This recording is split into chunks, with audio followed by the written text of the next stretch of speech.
you all for being here. Good afternoon. I'm Audrey Muck. I'm a board member for the ERA North Carolina Alliance and also a board member for the National Organization for Women. And I'm so glad you're here today. The ERA-NC Alliance is a nonprofit, nonpartisan alliance made up of a group of organizations and individuals in North Carolina that believe the time has come to renew the work to ratify the Equal Rights Amendment. 30-plus years of case law since the ratification effort failed shows that men and women do not enjoy equal protection under the law. Former Supreme Court Justice Antonin Scalia himself remarked that the Constitution does not require discrimination on the basis of sex. The only issue is whether it prohibits it. It doesn't. That's his quote. So that explains why legal cases brought over sex discrimination fail over and over again, even when there's evidence of discrimination. The U.S. requires its allies to formally provide equal rights for women in their countries, yet we fail to do so in our own. The time has come to write women into the Constitution at last. We are delighted that Senator Floyd McKissick Jr. and Representative Carla Cunningham have again introduced the Equal Rights Amendment in both houses of the North Carolina General Assembly today.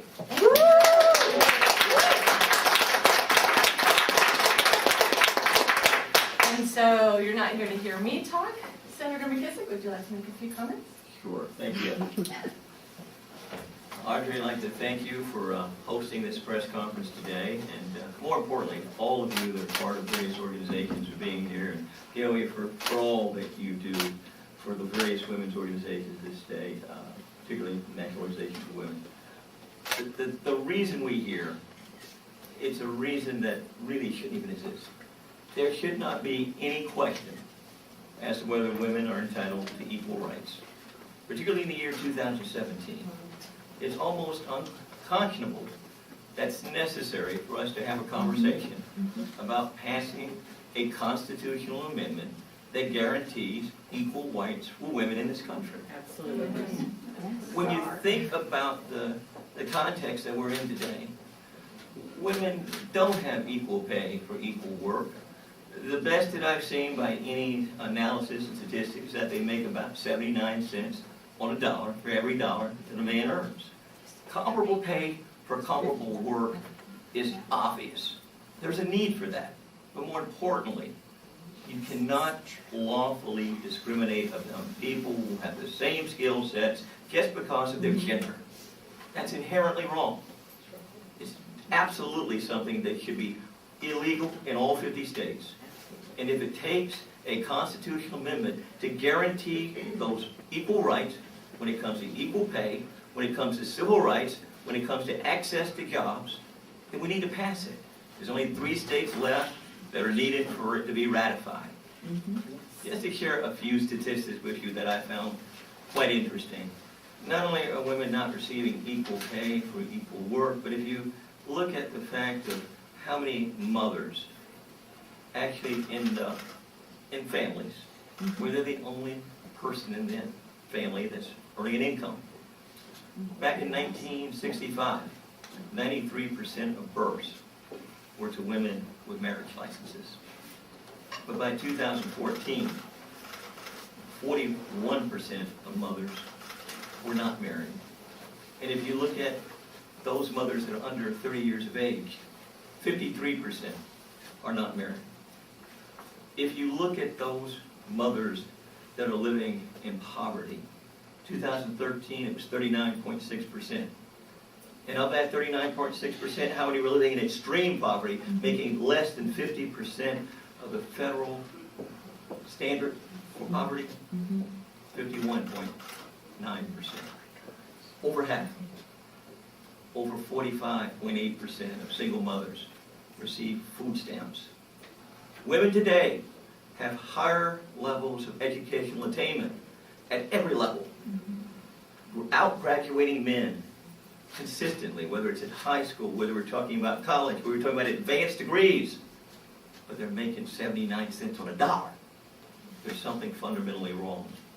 And when you think about what you do to that next generation, when they end up in single family, in households where the mother is the only income earner, what it means to live in that poverty, what it means to have lack of opportunity, what it means to have a lack of support.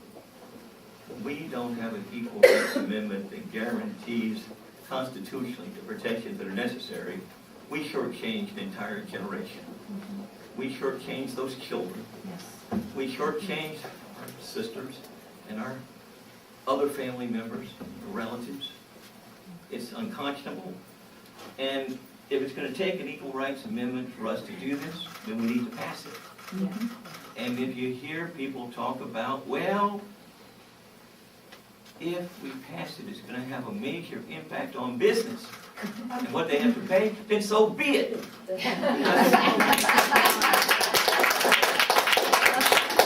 If that's the criteria they use for evaluation, I guess they would never abolish slavery either. Thank you.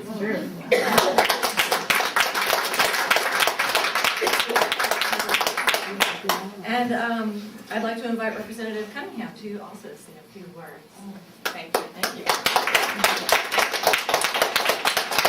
I am delighted to be a sponsor, primary sponsor of the ERA again this year. Thank you, Gail, for being here. Rodney Madden up in the mountains. She couldn't be here, but I always want to acknowledge her for her work that she's done.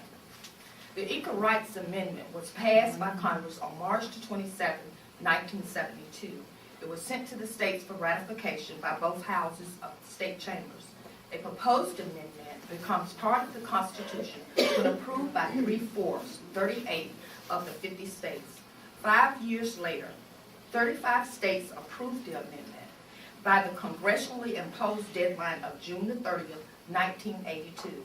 No additional states voted yes, and the ERA failed 3 states short of ratification. 15 states still have not ratified the Equal Rights Amendment, and a lot of those are in the South. In 1995, the formulation of a 3-state strategy was formed for the ERA ratification. They have been introduced in legislative sessions in 9 of the unratified states. None have passed in both of the legislative chambers since 1982. Does this mean we should stop pushing for the ratification of the Equal Rights Amendment? No. I say no. We just need to be persistent. Women have made huge progress in the past decades in the areas of leadership, education, and small business entrepreneurs. We represent over 54% of the voting strength in the state of North Carolina. As we saw women across this country several weeks ago unite with one voice during the Women's March on Washington, we have the strength. We have the courage to forge the passage of the ERA. We will fully be acknowledged of our contributions to our state and our country when the principles of equal rights is written into the framework of our government. I say persist. Thank you.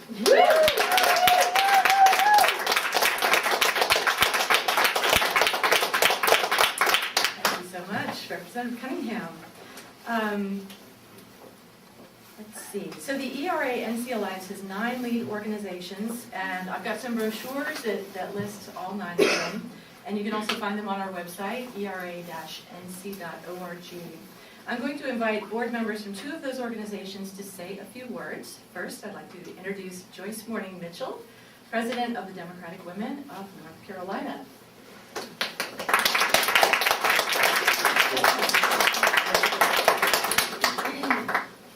Boy, I arrived here right on time.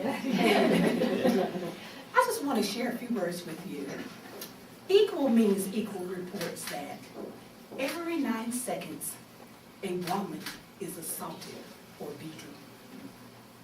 Every 24 hours, 3 women die in the hands of a current or former partner. Every year, 4,000 women perish from domestic violence. We hear these facts over and over until they are repeated so often, sometimes they may even lose their meaning. But to put it into perspective, compare it to war. 2,002 American soldiers were killed in Afghanistan between 2001 in 2012. During that same time, 11,766 American women were killed as a result of domestic violence by their current or former partners. There are more shelters for animals in the United States than safe havens for battered women. On a single day in September 2014, nearly 10,000 abused women were turned away from shelters or legal resources because of the lack of funds. The majority of these women returned to their abuser. The number one reason? Economic instability. The National Violence Against Women Survey revealed that United States victims of domestic abuse lose a total of 8 million days of paid work each year, or the equivalent of more than 32,000 full-time jobs. Their abuser may also hold total financial control. Money, the weapon of choice for many. Now the facts. The National Network to End Domestic Violence, quote, the number of women killed each day by intimate partners, 3. The American Journal of Public Health, the percentage of increase in risk that a domestic violence situation will end in homicide if a gun is present, 500%.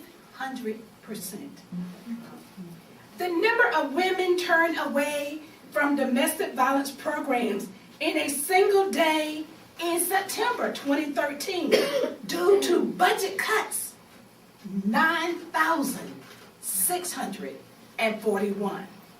Of those turned away from shelters, the percentage of those that wound up on the streets or in their cars, 40%.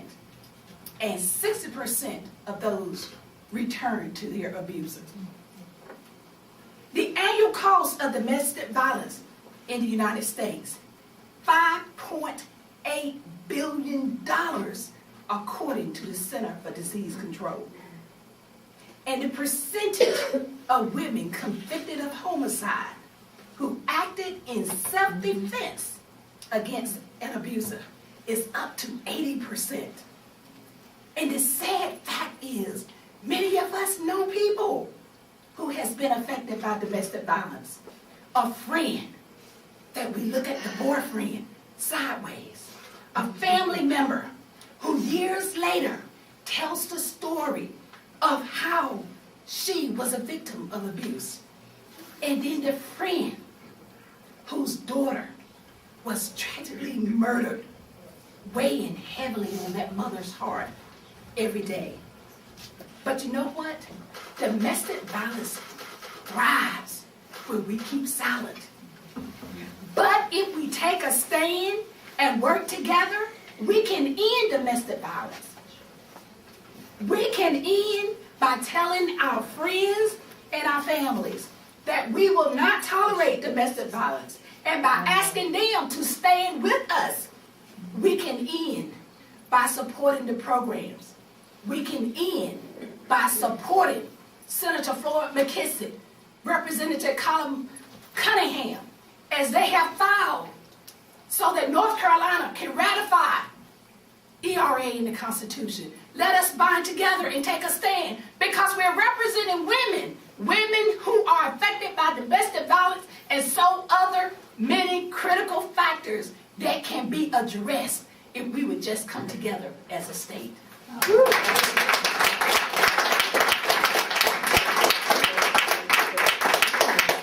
I'd also like to introduce ERA NC Alliance Board Member Virginia Adamson. She's the past president of the North Carolina Business and Professional Women and its current governance chair, and she serves as the membership director for the ERA North Carolina Alliance.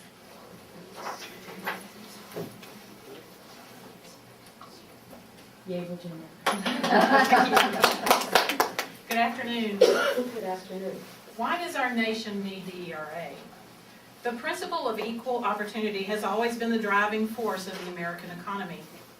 The idea that every person is respected and rewarded based on their performance is what has made our country a shining example to the world. But is this the truth? Are all Americans rewarded based on their performance? Or are some workers more equal than others? An experiment in the world of classical music showed that when a curtain was put between auditioning musicians and the selection committee, women began to appear in orchestras in far greater numbers. In referring to this experiment on unconscious bias, Supreme Court Justice Ruth Bader Ginsburg said, and I quote, "I wish I could drop a curtain over every field of human endeavor," unquote. Women make up almost half of the nation's workforce. Equal pay is a critical issue for women. About 43% of working mothers are their family's main breadwinner, as Senator McKissick has said. I know because I'm one of those women. Why should women be paid less than men for the exact same work? I've heard every excuse in the book. I was once told I shouldn't be trying to get a job because there were men who needed the job to support their families. Oh, yeah. It apparently didn't occur to the employer that my family needed my support. Without equal pay, women are affected all their lives. A lower salary means that everything costs about 20% more. When I go to the grocery store, I don't get a discount card. I get the opposite. I get a penalty card. To earn the same amount as a comparable man, a woman has to work 10 to 20 years longer to earn the same amount over a lifetime. A lower salary means lower benefits, such as life insurance, Social Security payments, and retirement savings. On average, women lose around $400,000 in a lifetime due to lower pay. That makes a huge impact, not just on women's lives, but on the lives of their families. Let's be clear. We're not asking for special privileges for women. Quite the opposite. Women are doing equal work. Now we want equal pay. Equal pay is not guaranteed to women without the ERA. The Institute for the Women's Policy Research concluded that women's median earnings are lower than men's in all of the most common occupations for men. And also in 18 of the 20 most common occupations for women. Male nurses make more than female nurses. This is ridiculous. For 94 years, we have been fighting for the Equal Rights Amendment to achieve true equality for women in American society. We understand the potential that will be unleashed by allowing all members of our society to participate fully in the American dream. There are those who would tell us we will not be successful. Nevertheless, she persisted.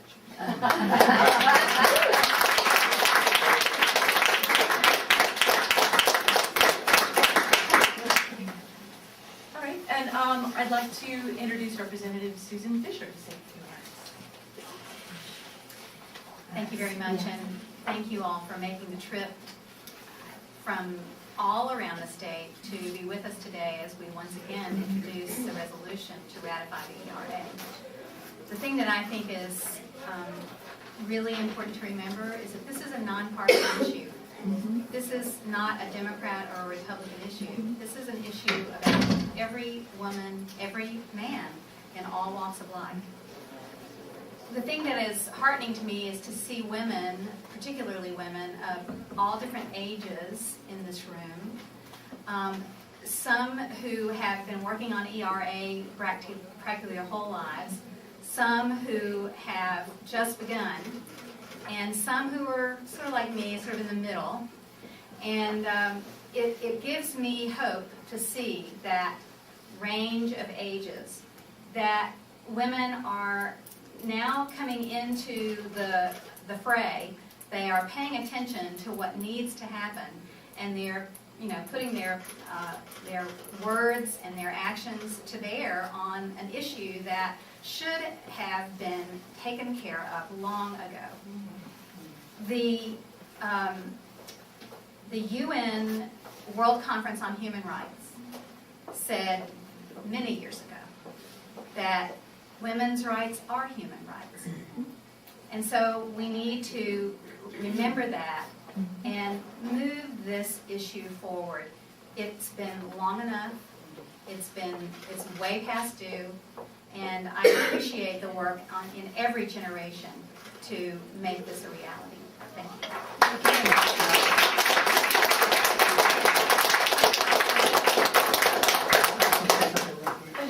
Yeah, I'm representing John Aker from Buncombe County. Roberta Madden is one of my constituents.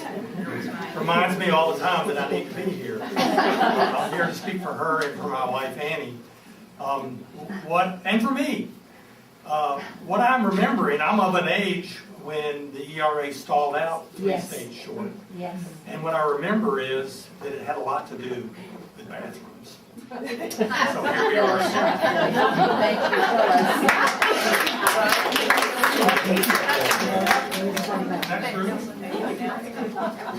Representative. I'm Representative Evelyn Terry from Forsyth County, and I simply want to invite everybody who can make it to Wake Forest University on Thursday evening at 7 o'clock for a panel being led by Dr. Melissa Harris Perry. And members of that panel will be the 3 women who organized the Women's March after the inauguration. And listen, let me know so that I can reserve your seats. Because Fahim, who's working with her, has said we don't know what to expect, but the reality is that, and I've been, in 72, I was out doing whatever it was to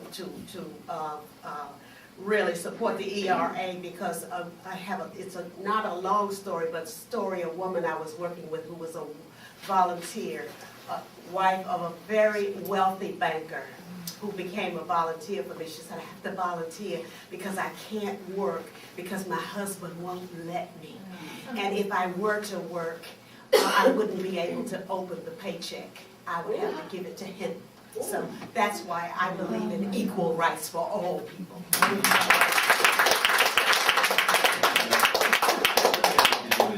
Introduce several of my Senate colleagues that are here. Senator Terry Van Dyne, who is one of the primary co-sponsors of this bill with me. Yes.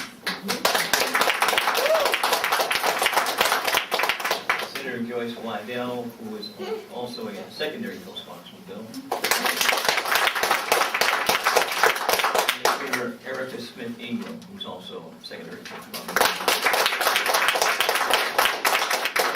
The Senate bill number is 85. The same way Interstate 85 opened up that corridor between Petersburg and Atlanta, let's hope this opens up the corridor of opportunity for women. All right. Okay.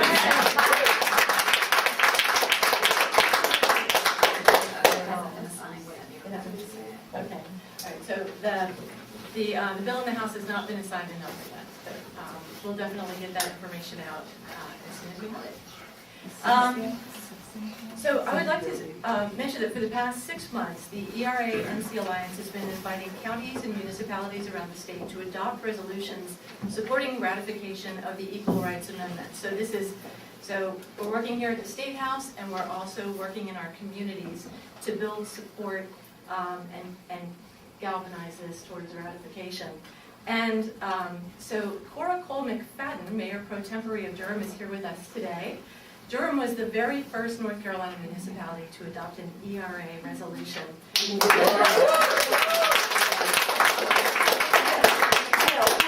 Good afternoon, everyone. What I would do is challenge each of you to go back to your cities and counties and demand your elected officials to adopt unanimously what we did in Durham. This is the article. I don't know if you've seen it. Durham passes an ERA resolution. So I hope that you will see the same kind of information in some paper about what you've done in your city. You all have said enough about this. I think we just need to get to work. Go back home, tell your legislators if they want to be re-elected. If you want to do right by them, they need to do right by you. Thank you so much.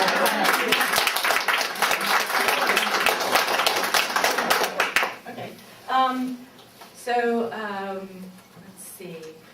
So we have several other cities that have joined Durham in adopting the ERA resolution. Winston-Salem, Duck, Nags Head, Kitty Hawk, Manteo, and Kill Devil Hills. And we are continuing, yes, we are continuing to do the work. I would like to just briefly introduce our ERA NC Alliance Treasurer, Pat Sledge. Yay. And we have Dominica here from the North Carolina National Organization for Women. With that, our comments are finished, but do you have any questions? What, can you give us advice for getting, after you introduce the bill, to make sure it gets out of committee and gets on the floor for a vote? Thank you for the question. The first thing you need to know is what committee the bill is going to go to. And whenever the committee gets the bill, whoever is the chairman of those committees, as well as the other legislators that normally do not support it, you need to reach out to them and ask them to support the bill in committee. That way it could possibly come to the floor, because it did not get in committee last time. This is the first time, the second time, and it may not this time, but you need to put the pressure on the people that don't support it, and get them to think about it. Make them think about it. Tell your story. If you have personal stories, tell a personal story that can maybe unlock that part of their brain that figures into compassion. Simply add is this, I think as Mayor Pro Tem Cole-McFadden said, go back to your individual communities, pass these resolutions, meet with your local legislators, and call your friends and your neighbors from all across North Carolina, and let them know this is an important issue. It should not be a partisan issue. This is about the rights of women. And really, we should all be able to unite behind it. Anybody who seems to have any reservations, we need to know where they stand. But really, holding these legislators from across North Carolina responsible is critical. Because if they can sit back and be complacent, they can sit back and ignore it, they'll surely try to do it. And if they use these economic arguments, use the economic arguments based upon some of that data I was providing, how it impacts those children living in poverty, how it impacts their, all of those people out there that are their sisters, those that are their daughters. It impacts our entire society. And I think if you network it that way, we have a fighting chance of getting it into a committee. We have a fighting chance of it coming out of that committee and then ultimately getting to the floor. But you got several hurdles it has to overcome, and networking and persistence, in my opinion, is the answer. Senator, and one more additional avenue in which we can lobby for this, to make it out of the Rules Committee and actually assign to a committee. So once you do your local negotiations and building up support, then you can contact the rules chairs for each chamber, and that would be Representative David Lewis for the House, and then Senator Rabin for the Senate. Okay. All right. And I'm just going to give you some additional information, as well as working on the Equal Rights Amendment each term that I've been here. I also put in an equal pay bill. It's not necessarily called equal pay. This year it would be called Family Stabilization Bill, or Family Stabilization Act. So if you push the ER, push equal pay as well. Push it at the same time, because it is a family issue. It's not just my issue, it's the children issue, and sometimes it's the husband's issue, which you may be providing care for that person, and your income is not where it needs to be. They may be sick. So we've got to look at the long term, and go back and look at Lily Ledbetter's story, and why it was so significant by getting the Lily Ledbetter Act passed. It all ties together to the ERA. If we can move the ERA, we can move equal pay. We can move the Caregivers Act. All right. Anybody wants some more? Oh, Senator Bryant has joined us, one of the other primaries.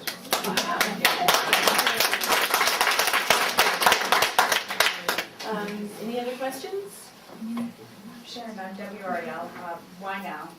This is a basic question, why now? Go ahead. Now when? Yes, that's right. You said, why now? Was there an event that spearheaded this? No. Every session, someone needs to put the ERA bill in. Every session, someone needs to put an equal pay bill in. Because over the lifetime of my life, and some of you women out there now, I'm working, but I'm not getting paid the same thing. Do you know that it impacts your entire life? We live longer than men. We receive less pay now. Plus, when we retire, we get less benefits. Yes. So we've got to start looking at it as an overall lifetime issue. We have to do it now, and we have to continue to do it every session. Persist. I'm sorry, but I'd just also like to mention, we do seem to be entering a new environment, particularly under this new administration, that is somewhat hostile to women's issues. I was astounded that it is even politically okay to suggest that we defund the Violence Against Women's Act. That is an act that provides, amongst other things, money for domestic violence shelters. I can't even imagine you could say something like that and not have an outrage. So I have a real concern that we are moving backwards in terms of women's issues. And so I did this 2 years ago, and I'll do it again if I have to. But it does feel a little more critical to me because this administration seems particularly heartless with respect to women's issues. Yeah, absolutely. If I could just piggyback on that and what Representative Cunningham has said, the multiple competing issues often divide us. So the ERA will bring us together to mitigate all of those competing interests that folks will try to say to you, well, why do you need this? Why do you need the ERA? Because we've got this, we've got this, we've got that. This is not the issue. The issue is equality for women, for all people, but especially for us. I would simply say this. Every day delay is a day that someone's denied equal rights, equal dignity, equal pay. If we look at the level of concern nationally, the march that was held in Washington was an unprecedented turnout. If we look here in Raleigh, where over 17,000 people came out, men, women, children, there is now a desire and enthusiasm to do something that is significant. Perhaps this is the critical point in time that we can capitalize upon it. But every day delayed is a day denied basic human rights. And you would never want to do that because, in my opinion, that's unconscionable. That's un-American.